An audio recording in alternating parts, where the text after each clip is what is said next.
The story of Ramana Maharshi is a story of self-discovery.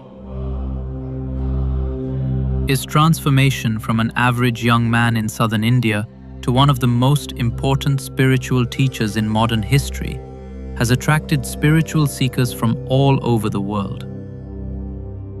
They come to the holy mountain Aruначале and to Ramana ashram in Tiruvannamalai, India, where he spent most of his life. They come to meditate.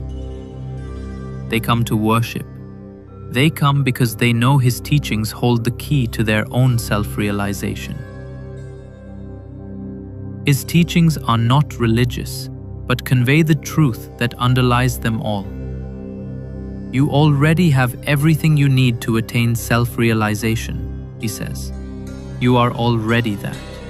It is just a matter of revealing this simple truth to yourself. Who was this man? What was it he taught? Why does he have so many followers, even today, so many years after his death? Join us as we journey into the fourth state of consciousness and reveal the life and teachings of this most extraordinary man. This is the story of Sri Bhagavan Ramana Maharshi.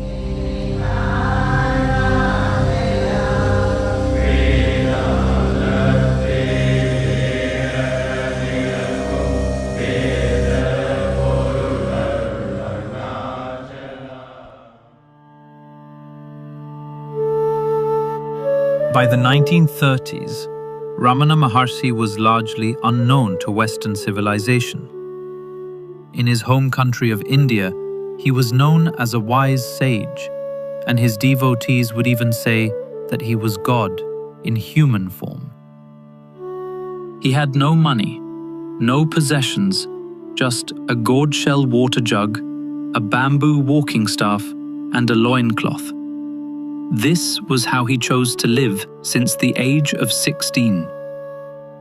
He sat in deep meditation for much of the day and night, and sometimes he would answer questions when spiritual seekers came to him with questions about self-realization.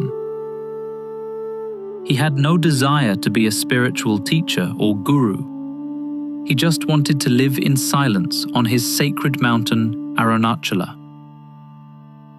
But spiritual seekers were attracted to his peaceful nature and kept coming to him for guidance and just to be in his presence. And over time, Ramana ashram was built by his devotees so they could stay by his side day and night. It wasn't until a young Englishman wrote about his encounters with this mysterious Maharishi, as he called him, that he became known to the Western world. Paul Brantone had been traveling India and was writing a book about the many yogis he met during his travels. He was a spiritual seeker himself and was largely curious about the secrets that India's many yogis had to share.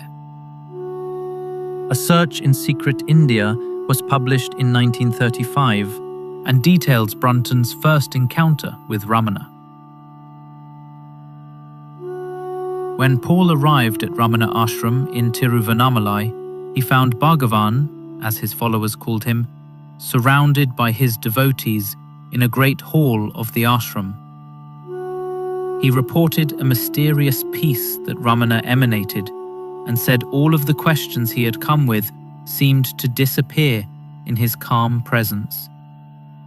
Hours went by in silence before Paul finally asked Ramana some questions.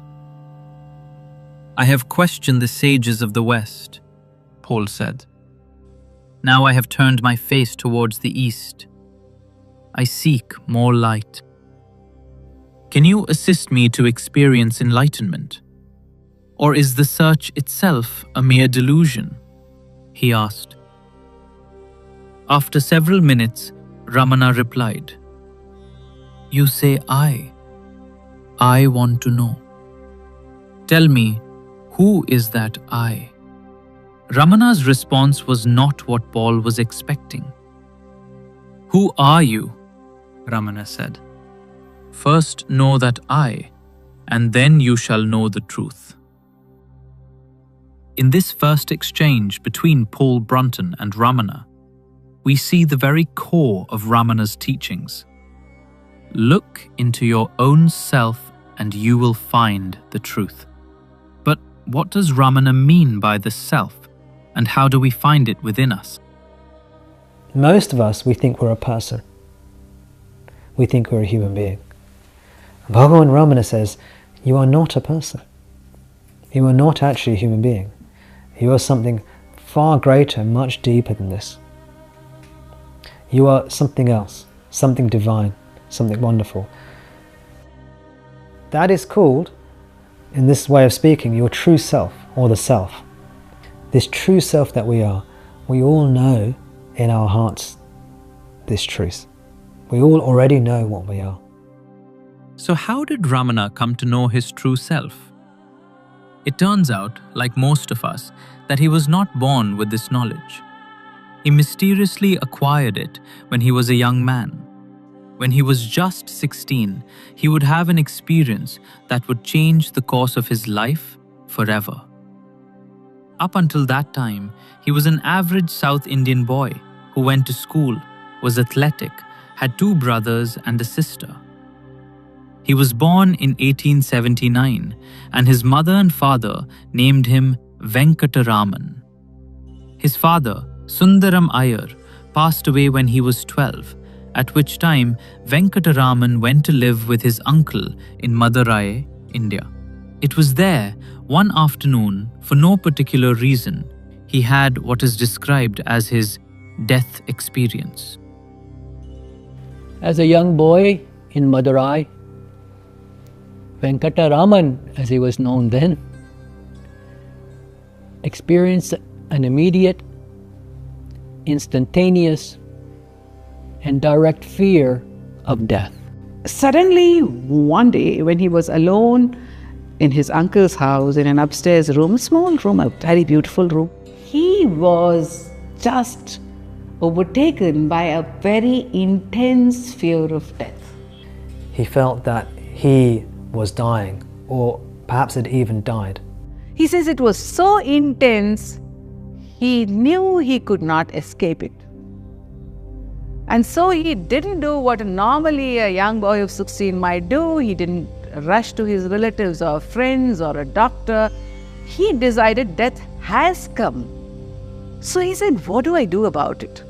He even lay down straight on the ground with his limbs outstretched, without breathing, and lay there as if he was dead. He was this young boy who was not studying Vedanta. He was not hearing and listening from a competent teacher and reading Vedantic texts. He was not spending his time in subtle philosophical arguments.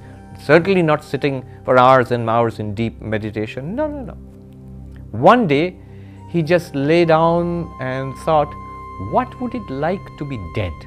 He describes how his mind was pulled inwards towards his self to discover what he actually was. And he had a breakthrough.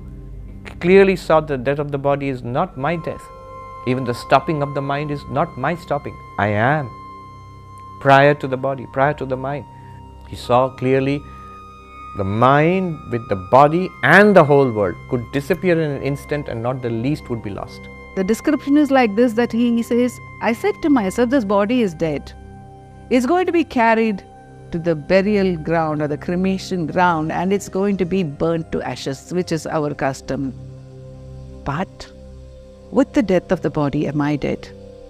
And he says, I can feel the full force of my personality, the full current, which is shining and which is enveloping everything, including the body, and it is deathless.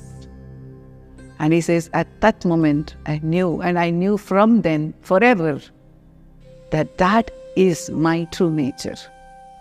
He continued to be a schoolboy, continued going to school, but he says, the self began to draw all my attention to itself. It just drew my attention to itself. It was very difficult for him to engage in normal activities. He had to bring himself to do that. He lost all interest in everything except the self. other thoughts, activities. I might have been talking or walking or eating or doing anything else. But the self remained as the substratum and the continuous awareness which underlies everything else that one does. Something else now guided him, and with some strange power he did not understand, he was drawn to a holy mountain in southern India. He had never been there before, but he said it pulled him like a magnet. He borrowed enough money for a train ticket and left his family with no intention of returning to go to Mount Aruначале in Tiruvannamalai. Bhagavan's relationship with Aruначале was very mysterious because he never gave importance to anything outside. But when it comes to Aruначале, he was so attached to it. 54 years he never moved away from this place, where he says, I have found a magnet mountain. It somehow pulls the soul, the heart, and makes them still, makes the mind still. And Aruначале is known as the hill which pulls towards itself every seeker of self-knowledge. It says, come, come to me. It welcomes them. He would spend the rest of his life here, next to this sacred mountain that spiritual seekers have been coming to for thousands of years. The ancient Hindu temple at the base of Aruначале offered many places for the young boy to sit and meditate in silence. Some of the other boys there would tease and pester him when he tried to meditate. Vенкатарамана just wanted to be alone. He eventually found a quiet place in a dark basement of one of the temples and would sit there in such deep meditation that he would lose the ability to care for himself. Insects and vermin found him and began eating his flesh. It is quite possible he could have been lost forever if he was not discovered by some of the temple swamis. So now picture Ramana, his attention completely soaked in his being, naturally, effortlessly dissolved. He has absolutely no awareness of what's happening in the external world. So he found a place where no one could bother him, so to speak. He was there, and some insects and bugs started eating his flesh. But it's like, from our perspective, it's like he was unconscious, but he was not unconscious from his own perspective, which meant he was not feeling his body. There was no body awareness, which means there was no sensations. If they hadn't found him, if they hadn't nourished him through food and milk and so on, he would have perished, the body. These temple swamis and priests began caring for him. They would give him milk and rice and other nourishment. They would also watch over him to give him the freedom to meditate around the temple and surrounding town. They could see how special the young Swami was, and it wasn't long before he had his first regular devotee. Palani Swami cared for him and allowed him to do what he wanted most in life: to sit in silence and meditate on Mount Aruначале. In time, many more devotees became attracted to him, and so began the lifelong companionship of devoted spiritual followers.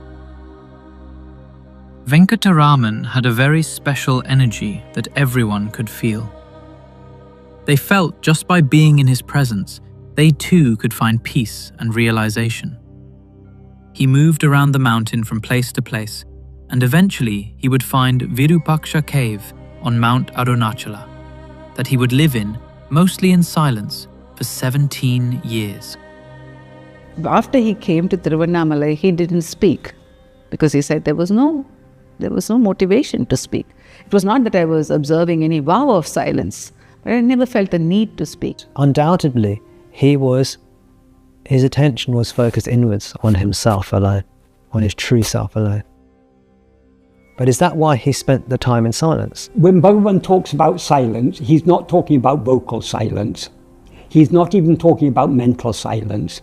He's talking about the silence of pure being. So even in the midst of noise, that silence is ever the underlying reality. And Bhagavan often said the ultimate teaching is silence. because the words can only point us in the right direction. But silence alone can reveal the truth, because silence is itself the truth. So silence is a synonym for pure being, which is what we actually are. The silence that Ramana Maharshi talked about is not acoustic silence. It is a silence full of presence, full of awareness, full of the deepest recognition that is way beyond words. Words are conventional designations that we apply to label objects or states or anything like that. Silence, true silence, Mona, that's powerful, because in that moment the mind cannot grasp it. That true grace-filled silence, that's where profound teaching happens. Then slowly seekers of truth started coming to him. One of them was the person, Shiva Prakashan Pillai, who got answers from him in writing, and which is now compiled as the text, Who Am I? So at around about 1902, Sri Bhagavan was living in Virupaksha cave up on Aruначале, and an early devotee of his, Shiva Prakashan Pillai, came to visit him and ask him a series of questions.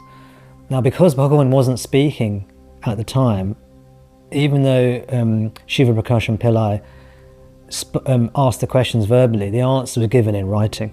And here in this text, Who Am I?, where this conversation is recorded, we see beautiful high-level teachings that are very simple and very direct, that take us all the way to self-realization.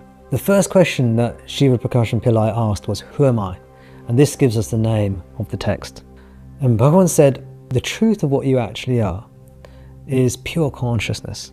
And he said that to know yourself as pure consciousness, you have to remove or eliminate everything that you can see, everything that is observable or perceivable. If you remove everything you can perceive from your consciousness, what remains is the essence of what you are. That is Sat, Chit, Ananda, pure consciousness, beingness, bliss. And that is also self-realization. And in the text, he gives a very simple, elegant, straightforward way on how this is done. And one of the principal methods that Bhagavan gives in the text Who Am I is this method of self-inquiry. The Who Am I text wouldn't be published for another 20 years.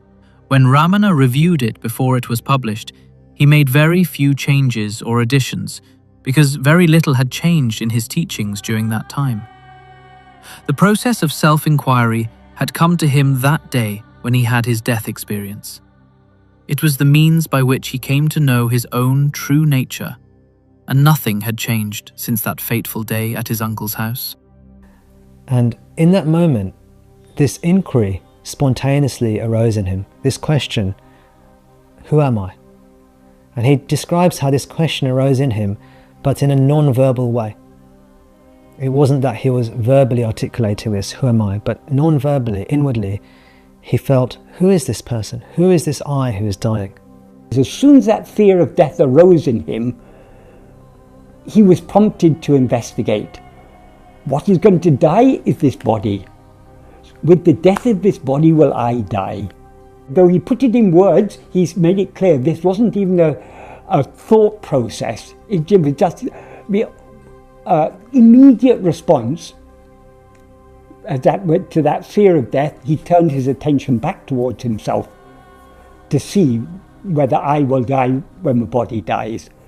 And because he turned his attention back to I with such intensity, he dissolved back into that infinite silence of pure being that is the reality of all of us. In this death experience, Bhagavan was actually doing self-inquiry. He didn't call it self-inquiry. He'd never heard of self-inquiry, but this is what he was actually doing. And he had discovered the direct path to liberation. And it was this direct path, the most direct of paths, that he went on to teach for the rest of his life to those who came to him. Self-investigation means turning our attention away from all phenomena, away from everything that appears and disappears, back to the one thing that is constant, that is the fundamental being awareness, I am. though Bhagavan's path is a very, very simple path, it's extremely deep. It is the ultimate. It's the complete dissolution of ourself as a separate individual. And when we dissolve back into what we actually are, which is the infinite and eternal being, which is pure awareness. Ramana's teachings center around the direct way to liberation.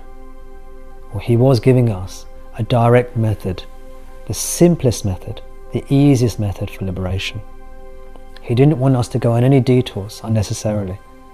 He just gave us the simple way to liberation, the easiest way, the straightforward way, and what he said is the sure way. And all we have to do is discover what we are. Bhagavan suggests 2 questions we ask. The first question always has the same answer. The first question is, to whom do these thoughts or do these phenomena arise? And the answer is always, to me. And the second question is, who am I? So ask yourself, who is the I who is aware of the thoughts? And don't give any answer, because if I give an answer, that would be another thought. So without giving any answer, I ask myself, who am I? And I just remain. Another thought may arise, and then I repeat the process. There comes a time when thoughts become less and less and less and just quieten out altogether, when one experiences the core of one's nature. But because of the strength of conditioning of thinking that I am this name and form, the mind again gets back into thoughts, into thinking, into activity. So again, I take it back. And Ramana says, try to do this all the time, 24/7. There is no time restraint, there's no constraint, there are no rules and regulations other than the fact that you want to get back to your own self. This knowledge of what we are is non-verbal knowledge. It's not in the mind, and it's got nothing to do with the body. Bhagavan said this question of who am I, and this method of self-inquiry eventually burns itself up in the process. And what you're left with is just purity itself, which is our true nature. When seeker asked Bhagavan, how to meditate? Bhagavan said, find out the meditator. He said, find out who wants to meditate. If you are asking me about Bhagavan Ramana Maharshi's way, meditation is inquiry, it is the quest. Because every day we find in deep sleep, the I thought merges in the source. The source where the I thought merges is the heart. And from there, when you wake up, the first thing that comes out is this I. It is the first sprout. Then the mind blooms. If it is partially opened, you will dream. When it fully comes out, you wake up. So the entire process of creation is happening inside. All the thoughts, they depend on the I thought. And thoughts make the mind. In essence, the I thought is the mind. When he says thought, he doesn't just mean mental chatter. According to Bhagavan, all this is thought. The whole world is nothing but thought. Any mental impression, any mental phenomenon of any kind whatsoever is a thought. So all phenomena are thoughts. So if when he says, what's the matter if however many thoughts arise, you mean, what's the matter however many things appear? Whatever appears, nothing can appear without it appearing to something. What it appears to is to me, to I. So when whatever may appear, we need to investigate to whom it appears. Investigating to whom it appears means turning our attention away from whatever has appeared back to ourself, back to the awareness to which it has all appeared. Because the real nature of I is pure, infinitely silent being. It's the underlying reality of time, of space, of everything. Self-investigation is the means by which we listen to the silent teaching, the means by which we subside back into the silence that is our own reality. So it's only in that silence of pure being that we can know ourselves as we actually are. Ramana by this time had become known as the wise sage on the mountain. And they called him many things, but since he wasn't speaking, no one actually knew his real name. At this point in his life, Ramana had no attachment to his name anyway. It wasn't until another scholar and well-known sage came to see him that he became known as Bhagavan Sri Ramana Maharshi. In 1907, Bhagavan Ramana was visited by a great Sanskrit scholar by the name of Ganapati Muni. And Ganapati Muni knew all the Vedas, and he had performed many austerities and many spiritual practices. He was widely revered as a great man, but he didn't understand what the true spiritual practice was. He still felt within himself he hadn't really understood the true teaching, despite having read all these different scriptures. He knew the Vedas as if they were his own childhood rhymes. He knew the essence of the Vedas, and he had practiced the most intense mantras in the Vedas. And he had done everything that could be done. And he had his own following. He was called a Muni. But he was aware that the fullness had not been attained. So he approached Bhagavan Ramana and asked him about this. And when he received the spiritual teaching from Ramana, he was so elated. He was so overjoyed. He proclaimed that this is the true spiritual master. This is the true sage. And it was then that he gave who we now call Ramana his name. It was only at that point Ganapati Muni said, this is Bhagavan Sri Ramana Maharshi. What does Ramana mean? Ramana means that in which everything abides, that to which everything is drawn, that which everyone or everything loves or adores is Ramana. It is the self. It is a name for the self. And he said, I see that he is God. I see him as the incarnation of an Indian godhead whom we call Subramanya. So he called him Bhagavan. Bhagavan means God. Ramana is the self. And he said, everyone is calling him a rishi. He is not an ordinary rishi. He is a Maharishi. He is the greatest among the rishis, among the seers. A rishi means a seer of truth. He is greatest among the seers of truth, so he is Maharshi. And on that very day, he wrote to all his disciples. He said, I have found my master. I have called him Bhagavan Sri Ramana Maharshi. Henceforth, all of you call him that, and may the whole world know him to be Bhagavan Sri Ramana Maharshi. Ramana had been living on Aruначале for many years now. He moved into Virupaksha cave, still living in silence. The whole time since he had left home, his family had been searching for him. Eventually, they had heard of a young Swami named Vенкатарамана that was living in Tiruvannamalai. They decided to come and see if it was their same Vенкатарамана that had left home so many years ago. Ramana had left his home, he had left his family behind, and he was in Tiruvannamalai at the holy mountain Aruначале. And once his family had located him, they pleaded with him to come back home. And he was resolute that he would not be coming home. He would be staying in Tiruvannamalai, in Aruначале. And as you can imagine, this was very upsetting to his family initially. But over time, one by one, they came and joined him in Tiruvannamalai, at Aruначале. And they themselves became his devotees. His mother, Aragamal, eventually moved in with him in Skanda Ashram and stayed with him until her death, 6 years after arriving at Tiruvannamalai.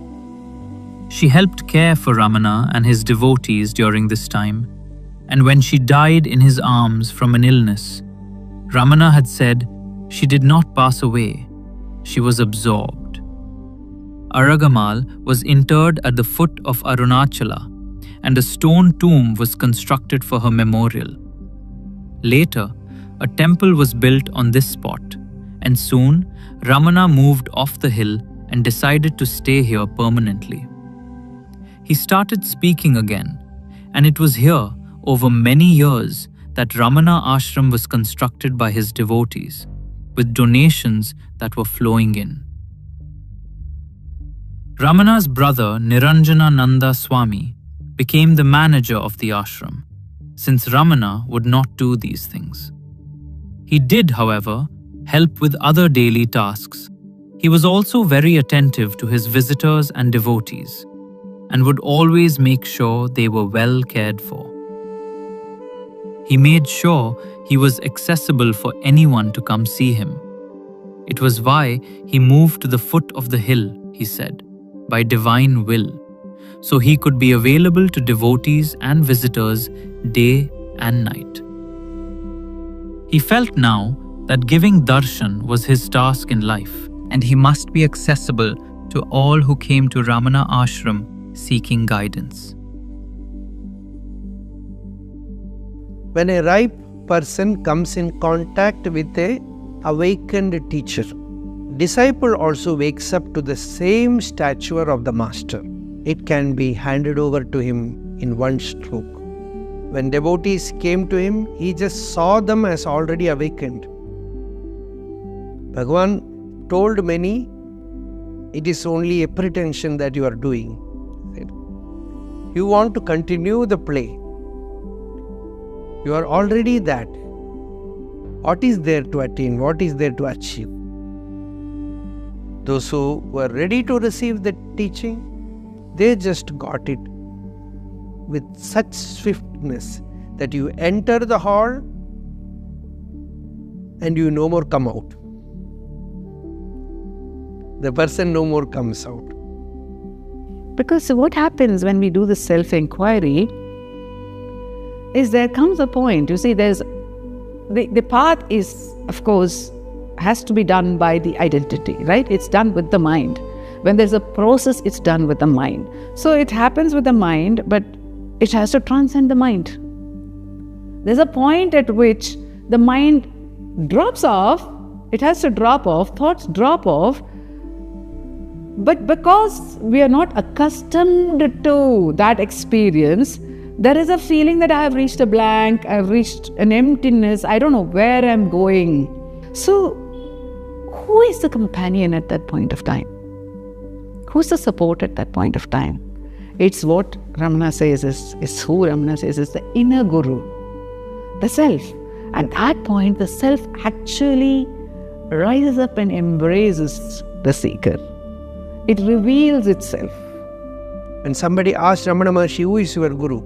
He said, in fact he asked, you say that guru is not needed. Maharshi said, when did I say that? I also have a guru. Then he asked, who is your guru? Maharshi said, the inner one, the self, is my guru. Bhagavan Ramana explained that when people first come to spiritual teachings, often they envisage a power outside of them. Let's call it God. You can call it the universe, you can call it the Great Spirit, but let's just call it God. You envisage some power greater than you outside of yourself. And maybe you pray to that power, or you worship that power, or you feel drawn to that power. Bhagavan said after some time, that power will manifest as a guru, a teacher. Often in human form, but not necessarily. And then we feel drawn to that teacher, that guru. And that teacher will then tell us to turn within and discover our true nature, the self. So we have these three things. We have God, which is that greater power, which we perceive to be outside of us, which we may initially worship. The God then directs us towards the guru, the teacher. And the teacher directs us towards our own self. And these three are one. God, Guru, Self, they are one and the same thing. Ramana Ashram was now fully active, and seekers came to him from all over the world. Not only Hindus came to him, but Buddhists, Christians, Muslims, Jews, Parsis, and he never expected any to change their religion. Devotion to the Guru and the flow of his grace leads to the deeper reality of every religion, and self-inquiry to the ultimate truth behind all religions. He would guide them to their own self-realization, no matter where they were from or what they believed. Sometimes it would be by his gaze, or some direct pointing to the truth, but everyone felt his divine presence. Even animals were drawn to his peaceful nature. But arguably, the greatest legacy he left us was this method of self-inquiry. Ramana said, "Self-inquiry is the one infallible means, the only direct one, to realize the unconditioned, absolute being that you really are. The attempt to destroy the ego or mind through sadhanas other than self-inquiry is like the thief turning policeman to catch the thief that is himself. Self-inquiry alone can reveal the truth that neither the ego nor the mind really exists, and enable one to realize the pure, undifferentiated being of the self or absolute. Having realized the self, nothing remains to be known, because it is perfect bliss. It is the all." One mantra which we are constantly chanting, I. So why not inquire that? Find out what it is. Explore it. Then you find that the ego is not real. There is pure awareness.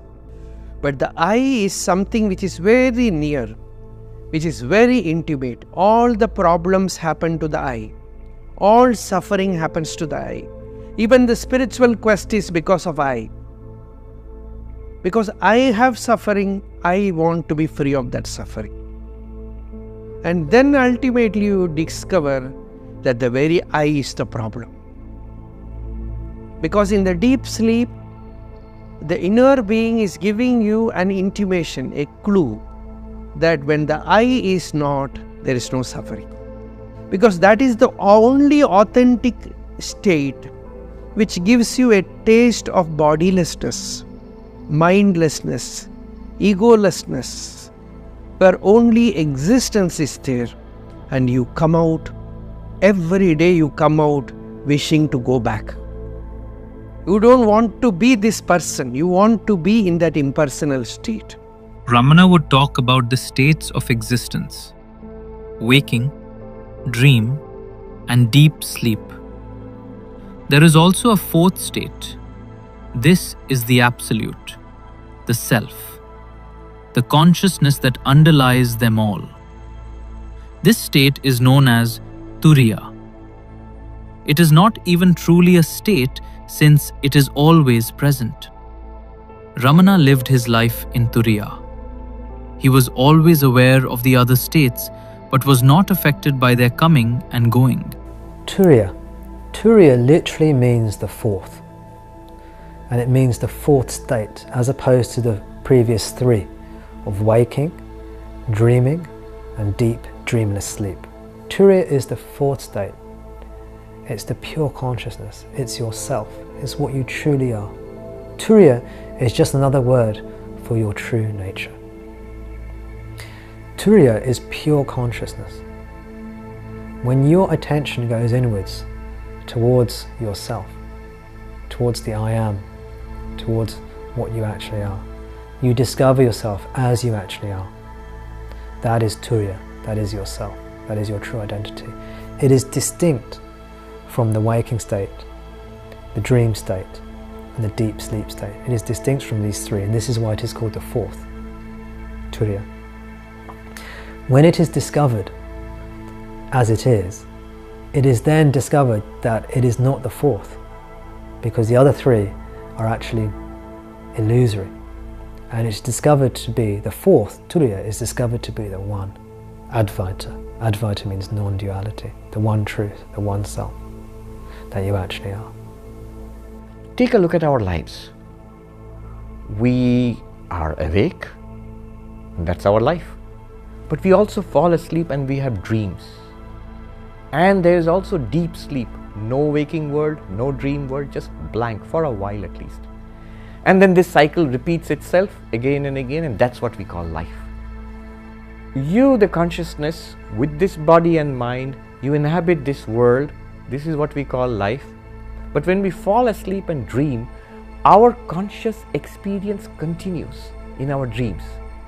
But we leave this world behind. We don't experience even the bedroom where we are sleeping, the bed, even the body is not experienced in our dreams.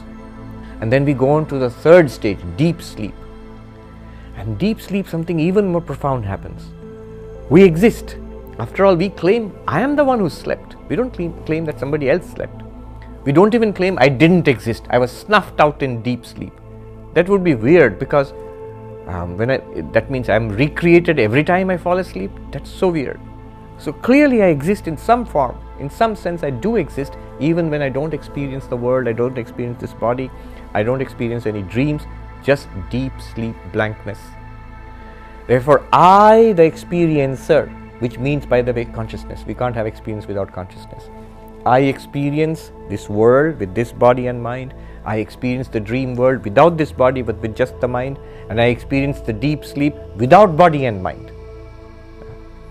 Then what am I? It's like a riddle. You have three: the waker with this world, the dreamer with the dream world, not this world or this body, and the deep sleeper. What is that one thing running in and through all of these three?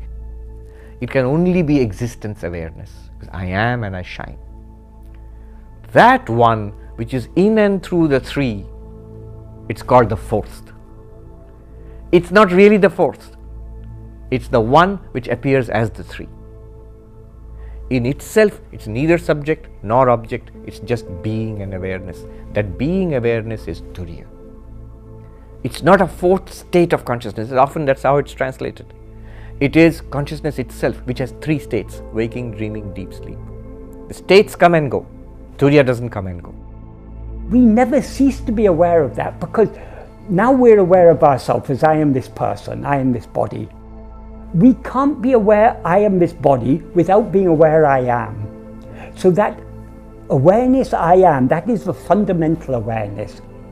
So that awareness I am in its pure condition, that is Turiya. By holding on to self-attentiveness, as he says, the mind will return to its birthplace. Its birthplace means its source, the pure being from which it rose. The silence of pure being from which it arose, which is Turiya. Ramana Maharshi was the living embodiment of Turiya. Turiya was not a concept or a word for Ramana, it was his whole vehicle of expression here in the world. Ramana is one of the greatest exemplifications of what Turiya is. Magical being that just radiates light, silence, presence, being. Turiya is pure awareness. Pure awareness can never be an object of awareness. So what knows pure awareness is only pure awareness. The truth is, when we know ourselves as we actually are, we will know that Turiya is eternal. We have never come out of Turiya. We have never risen as ego. It's inevitable that all of us will recognize and realize Turiya for ourselves. Why so? Because that is our own true nature. It's inescapable. It's immutable. It's unchangeable. What was Ramana, or who was Ramana? Was he an embodiment of the Bhagavad Gita? Was he an embodiment of the Vedas? Many have sung songs on him saying he is the embodiment of the essence of the Vedas. He, as a boy of 16, without having any knowledge of any scripture whatsoever, including the Vedas or including any of that of the Sanatana Dharma, he had the highest experience of self-awareness and self-abidance. from which he never moved away. In that sense, he is not just an embodiment of the Vedas, he is the proof for all people, whether they're skeptical or they're believers, that this is true, because it came to him without any prior knowledge of it.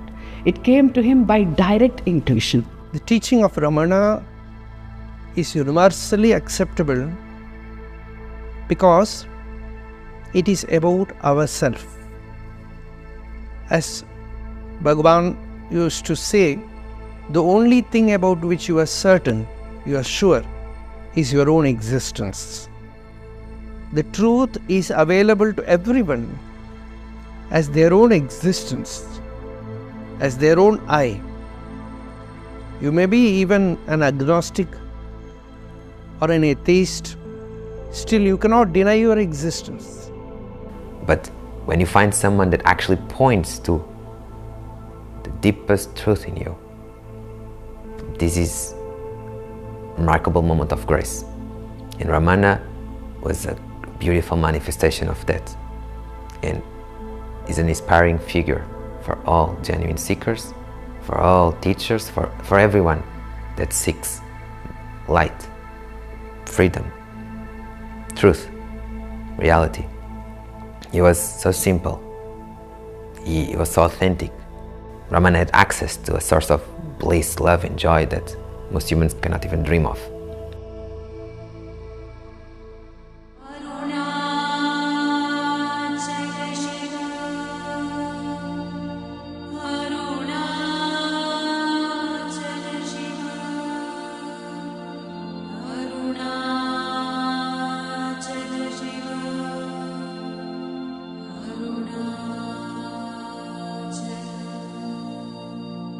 Most of Ramana's devotees could not envision the world without their master and spiritual guide's presence. Many of them relied on his guidance and grace to carry them through their lives. But when a cancerous tumor appeared in his arm one day, they realized his body would not be with them forever. In November 1948, a small cancerous lump was found on the arm of Sri Ramana's, and the next year that lump was removed, but unfortunately the cancer returned, and eventually this led to him passing away in 1950. Here is an account of his last night. While he was lying in this room at the ashram, a group of devotees began singing Aruначале Shiva. Upon hearing it, Sri Bhagavan's eyes opened and shone. He gave a brief smile of indescribable tenderness from the outer edges of his eyes. Tears of bliss rolled down. One more deep breath, and no more. There was no struggle, no spasm, no other sign of death, only that the next breath did not come. At 8:47 p.m., he breathed his last breath. Ramana may have left the body behind, but his spirit lives on. He had said before the body died, "I am not going away. Where could I go? I am here." For Ramana, there was no change, no time, no difference of past and future, no going away. Only the eternal now, in which the whole of time is poised, and universal, spaceless, here. He left behind many beautiful books of his teachings and poems that he had written. Many of his devotees also wrote books of his interactions with spiritual seekers and accounts of his daily life. And still many years after Ramana left us, his ashram is still bustling with activity. His spirit is alive here, and his divine energy can be felt by those who visit his ashram. This ashram from time immemorial, I would say, is a temple of silence and of self-inquiry and self-discovery. Aruначале has attracted seekers like you and people who want to come and discover the self. This is a place of realization. As you see, so many people from all over the world are here. So people tell me that, oh, I had all these complicated questions and they're all answered here in silence. The power of Ramanashram, it is a great mystery. The only thing that we can say is what Bhagavan also said, where can I go? I am here, he said. Only the body had its destiny of 71 years. But the power which was initiating, the power which was transmitting the experience is still very powerfully operating from that center. So that you cannot too much analyze it intellectually. It is just like the mystery of Aruначале. The mystery of Aruначале is there, like that Bhagavan's presence is also there. It is alive. That's all. Ramana did not bring a new religion into the world. His self-realization only confirmed what ancient scriptures have been reporting for thousands of years. By direct intuition as a young man, he realized these ancient understandings of the self are true for everyone in every land and religion. And we all can realize this truth through his teachings of self-inquiry. His teachings have spread far from India. They are practiced all over the world and can be practiced by anyone, anywhere, at any time. It doesn't matter where you are or who you are. It doesn't matter what you are doing or what you believe in. Just know yourself, Ramana would say. This knowledge has the power to change the world. And he would say, the greatest service you could give the world is your own self-realization. And realizing the self is simple, because it is not about attaining something, but a recognition of what you always already are. His emphasis on people who came to him was, go within and discover yourself, for Turiya alone is real. Wherever the question, who am I, is asked sincerely, and wherever even that question falls silent, Ramana is there. Not as a teacher remembered, but as the self that never left.